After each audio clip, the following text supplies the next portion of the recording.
7वीं सदी का सबसे बड़ा समुद्री हमला शुरू हो चुका था। कॉन्स्टेंटिनोपल दुनिया की सबसे अमीर और ताकतवर राजधानी अब घिरी हुई थी। हजारों दुश्मन जहाज समंदर के रास्ते शहर की तरफ बढ़ रहे थे, लेकिन तभी लहरों के बीच से एक ड्रैगन उभरा और उसके मुंह से निकली ऐसी आग जो पानी पर भी चल रही थी। लोग हैरान थे। ये कोई आम हथियार नहीं था, एक रहस्य था, एक ऐसा रहस्य जिसने इतिहास की दिशा ही बदल दी।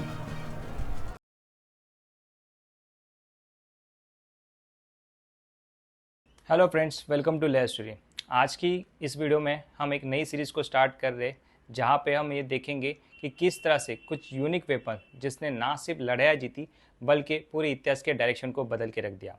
आज इस सीरीज़ का एक नया वीडियो हम देखेंगे जिसके अंदर हम एक ऐसे वेपन को जानेंगे जिसने ना सिर्फ उस राज्य की कैपिटल को बचाया था जिसने इस वेपन को यूज़ किया था, बल्कि उस एम्पायर को कई सदियों तक टिका के रखा था।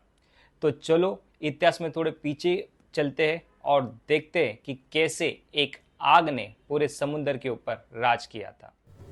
7वीं सदी का अंत। अरब सेना सासानी साम्राज्य को हराकर अब बैजेंटाइन साम्राज्य की ओर बढ़ रही थी।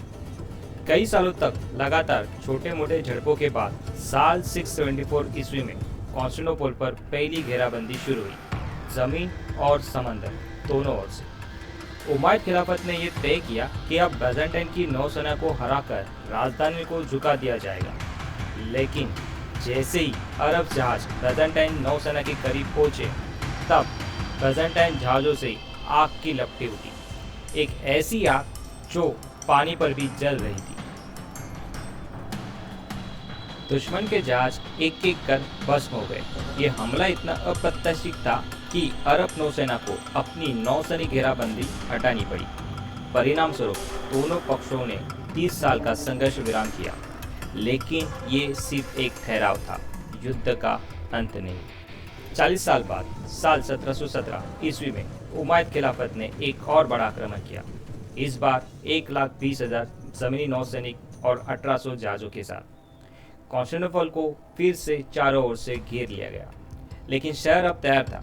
दुश्मन को रोकने के लिए सिर्फ 15,000 सैनिक और कुछ जहाज, जिनमें था एक रहस्यमय हथियार, ग्रीक फायर। जैसे ही अरब जहाज पास आए, बैजेंटाइन जहाजों से आग की बारिश शुरू हो गई। लपटें दुश्मन के जहाजों को निकल गई और एक बार फिर समंदर चल उठा। घबराई उमायद नौसेना पीछे हट गई। नौसैनिक घेराबंदी टूटी, जिससे शहर में रसद की आपूर्ति बहाल हो गई। महीनों की भूख, ठंड और बाहरी हताहतों के बाद अंततः अरब सेना को पीछे हटना पड़ा, और इस तरह से एक हथियार ने एक साम्राज्य को बचा लिया। यही था ग्रीक फायर का सबसे निर्णायक पल। ये उस वक्त की बात है जब बैजेंटाइन एम्पायर 7वीं सदी के अंत आते आते अपनी हार की कगार पर पहुंच चुका था। ये हार इस हद तक थी कि उसका अस्तित्व ही अब खतरे में पड़ चुका था। अगर बैजेंटाइन एम्पायर को कुछ बचा सकता था तो सिर्फ और सिर्फ एक मिरेकल, यानी एक चमत्कार, और वो चमत्कार बैजेंटाइन एम्पायर के साथ हुआ भी। एक रेफ्यूजी कहीं और से चल के बैजेंटाइन एम्पायर के अंदर आ गया था, और साथ में एक ऐसा फॉर्मूला लेके आया था जो फॉर्मूला आगे चल के एक डेडली वेपन में बदल गया, जिससे ग्रीक फायर के नाम से जाना जाता है। इस फॉर्मूले ने ना सिर्फ उस एम्पायर को बचाया बल्कि कई सदियों तक टिका के रखा। तो चलिए थोड़ा डीपली जानते हैं कि एग्जैक्टली ग्रीक फायर थी क्या और उसका यूज कैसे हुआ था। 7वीं सदी की शुरुआत में इस्लामी साम्राज्य के फैलते आक्रमण से भागकर कुछ शरणार्थी सीरिया से हेलिपोलिस पहुंचे, बैजेंटाइन साम्राज्य के भीतर। कहा जाता है कि उन्हीं में से एक कैलिनिकोस नामक एक केमिस्ट थे, जो अपने साथ एक सीक्रेट रेसिपी लाए थे, जो आगे जाके इतिहास का सबसे घातक युद्ध का हथियार बन गया, जिसे ग्रीक फायर के नाम से जाना जाता है। ग्रीक फायर का असली फॉर्मूला आज तक किसी को नहीं पता, लेकिन हिस्टोरियंस का मानना है कि इसका मेन मिक्सचर कुछ ऐसा था।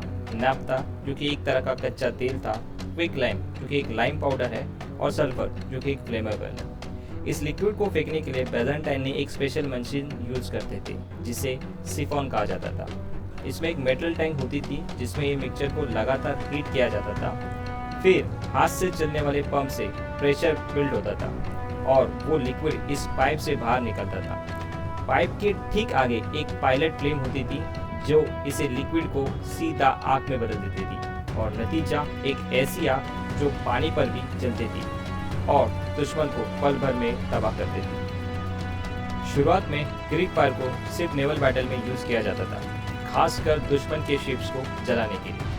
लेकिन 10वीं सदी के आते आते बेज़ेंटाइंस ने इसे जमीनी पर भी इस्तेमाल करना शुरू कर दिया, किलों की सुरक्षा, दुश्मन के सिर्फ वेपन्स को जलाने के लिए और फूड डिफेंस के लिए। जहाँ भी ये इस्तेमाल होता, एक ही पल में आग का तूफान मच जाता। दुश्मन डर के मारे पीछे हट जाते, क्योंकि ये एक ऐसी आग थी जिसे पानी भी नहीं बुझा सकता था।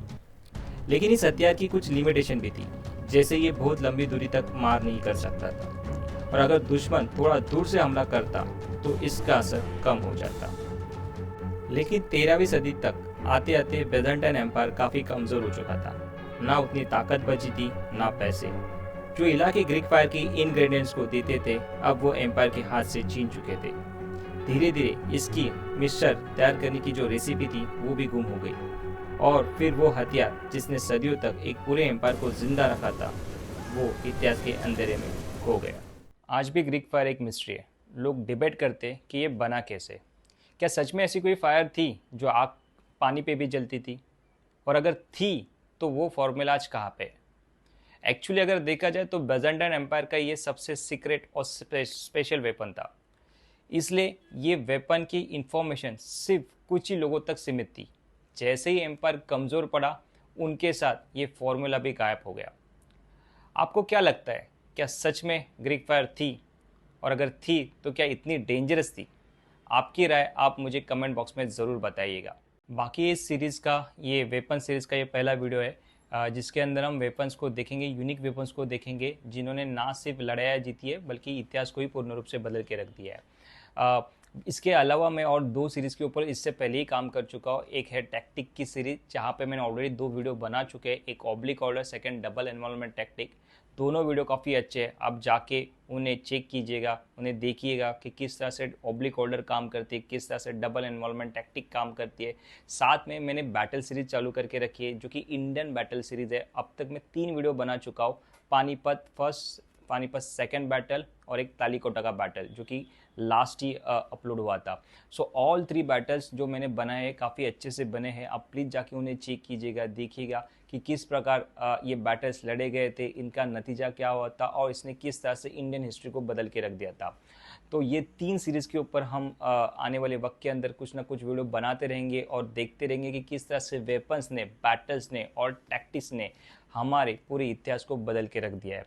बाकी आपको अगर ये वीडियो आज का अच्छा लगे तो आप प्लीज़ इस वीडियो को लाइक कर दीजिएगा और इसी प्रकार वेपन्स के बारे में, टैक्टिक्स के बारे में और ज़्यादा बैटल्स के बारे में जानने के लिए मेरे चैनल लेयर स्टोरी को सब्सक्राइब कर दीजिएगा। तब तक के लिए धन्यवाद।